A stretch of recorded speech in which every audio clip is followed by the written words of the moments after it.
Okay, good afternoon. This is, we are starting a new unit, and this typically is one of the units that I find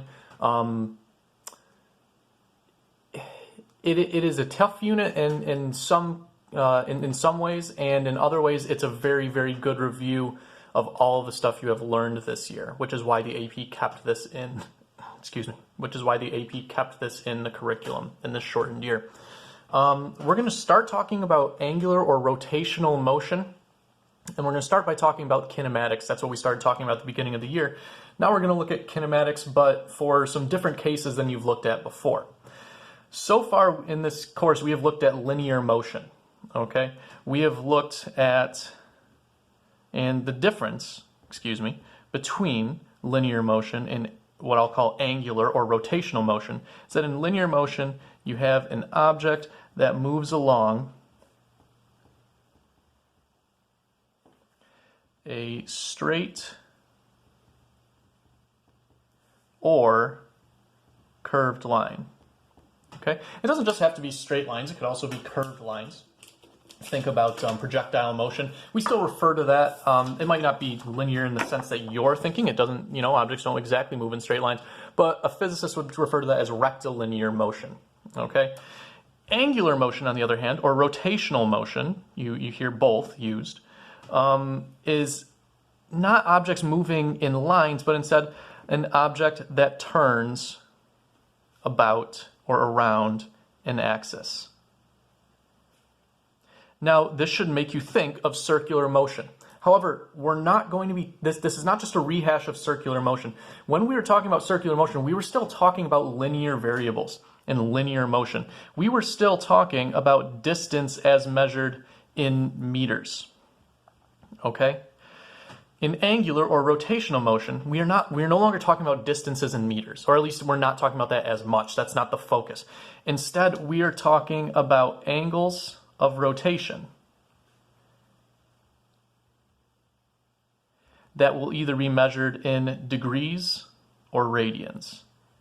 And I hate to tell you, you guys are more used to degrees. This is the part of the year where we start talking about radians a lot more. So let me do a quick refresher on radians and what they are. Let's imagine we have a circle here. Let's see how good I can draw this. Okay, that's a pretty good circle. I'm doing good today. Okay, so here's a circle. And you guys should know what a radius is. A radius is the length from the center of the circle out to the edge, the perimeter. Okay, we're going to label that R. Okay, what a radian is, radian refers to, you should take the radius of any circle, and what you do is you just kind of imagine you could pick up that radius, okay, that line right there that says R, and imagine you could lay it on top of the circumference. Lay it on the circumference.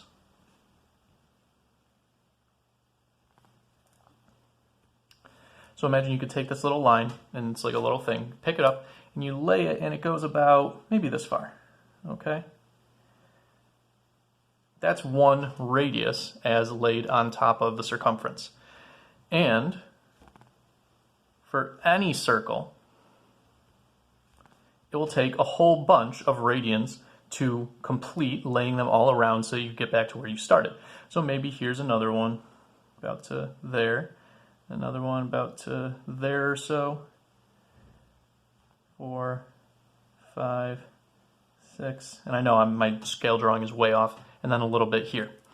It turns out one of the things that I believe it was the Greeks, were famous for is they realized that no matter how big your circle, the perimeter of the circle scaled with the radius of the circle, so that no matter how big your circle was, it would take a little bit over 6 radii,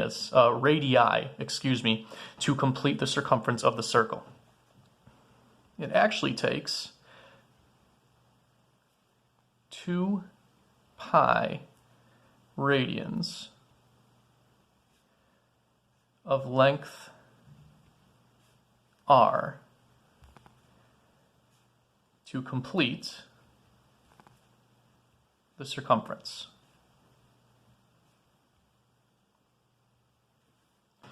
Okay, And that symbol there, pi, is a constant that they determined. All right, I think what they did first was they said, okay, to get to a half circle in circumference, that would take approximately, it was a little bit over 3. So I said, that number seems important. Let's call that number pi. So to get a full circle, you need 2 times that. So for any circle, it takes 2 pi radians of length r to complete the circumference. In other words, this is where you get your circumference equation from. C equals 2 pi, that's the number of radians, or of radii that you need, times the length of the radius. C equals 2 pi r. So written just a little bit quicker. Full circle. In a full circle, there's 2 pi radians. All right, that's again, a radian is a measure of degree. All right, it's a certain angle. Matter of fact, maybe I'll draw it on here. This right here is 1 radian, okay? It comes out to, I believe it's about 57-ish degrees or something like that. I think I can just figure it out right here. Yeah, a little bit over 57 degrees.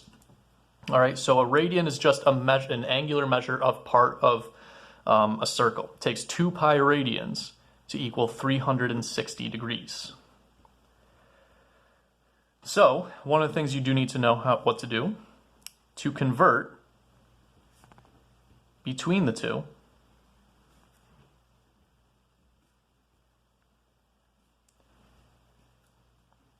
use unit conversion like you've learned how to do last year in Regents. And you're going to use one of these 2 factors. Sorry for my handwriting there. The factor, depending on which way you're going, 180 degrees over pi radians, or the inverse, pi radians over 180 degrees. Okay, so just quick refresher, this is where radians come from. It's an angular measure for part of a circle. It takes 2 pi radians, that's an angular unit of measure, to complete a circumference. That's where our equation C equals 2 pi r comes from. Okay, so a full circle has 2 pi radians in it, also has 360 degrees, so the conversion factor between the two is 180 degrees over pi radians, or vice versa, pi radians over 180 degrees, depending on which way you're trying to convert. Now let's take a look at the relationship between the linear and angular or rotational variables here. Let's look at that circumference equation again. C equals 2 pi r. Okay, so we know what r is. R is pretty basic. R is the radius of the circle we're dealing with. C, if you think about it, is a distance as measured in meters. What's that 2 pi mean? Remember, for a circumference, we're looking for an entire circle. How does 2 pi relate to an entire circle? Well, that's the angle traveled if you go all the way around a circle, if you rotate all the way around a circle in radians. Okay, that's what that equation means. Let's look at another equation. How would you write an equation for the length, if you want to know the length of a half circle? Let's just call it h, okay? If you want to know a half circle length, well, that would just be half of the circumference, right? So we could take this equation, divide it by 2, all right? So if I divide this side by 2, what happens to those 2's? They go away, and I'm left with this. The half circle length would be pi times r, where h is the half circle length. That's, again, a distance in meters. R is, again, the radius, which leaves us with what's pi? What does pi mean here? Well, let's think about it.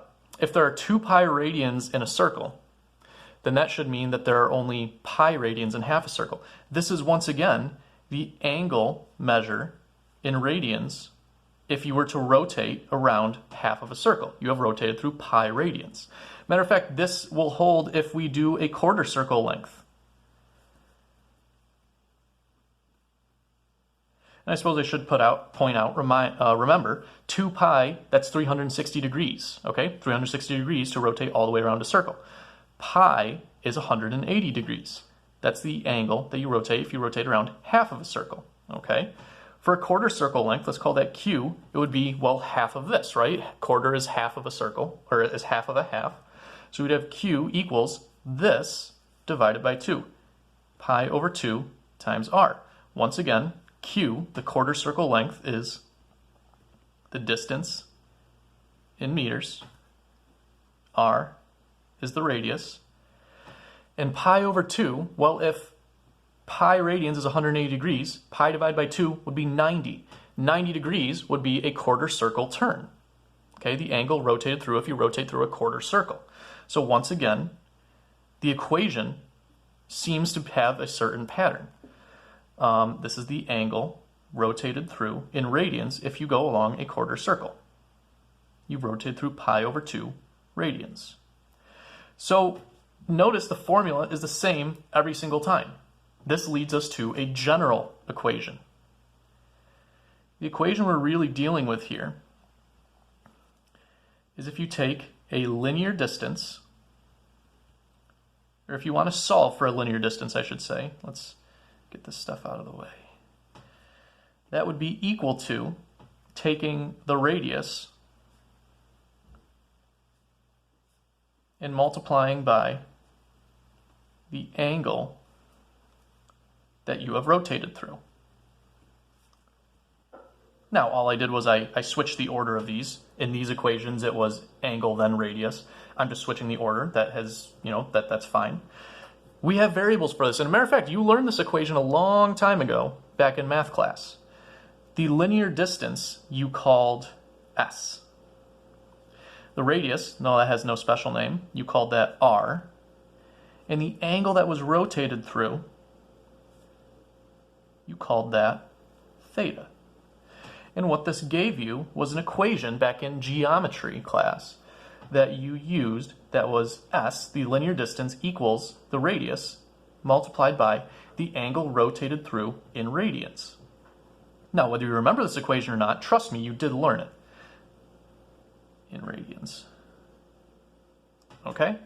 The linear distance, all right, the distance in meters, is equal to the radius of the circle multiplied by the angle that was rotated through in radians. If you rotated through a quarter circle, you would plug in pi over 2 here, multiply by the radius. You have how far in meters that you went. It's kind of a neat equation, all right? It's a way to relate linear distances to angular or rotational, or I should say angles of rotation, all right? If we're dealing with things moving in circles or revolving or turning or rotating about an axis. I think I'm going to stop there, and then we're going to talk about angular speed, angular acceleration, and angular kinematics equations next time. All right? Be back in a bit.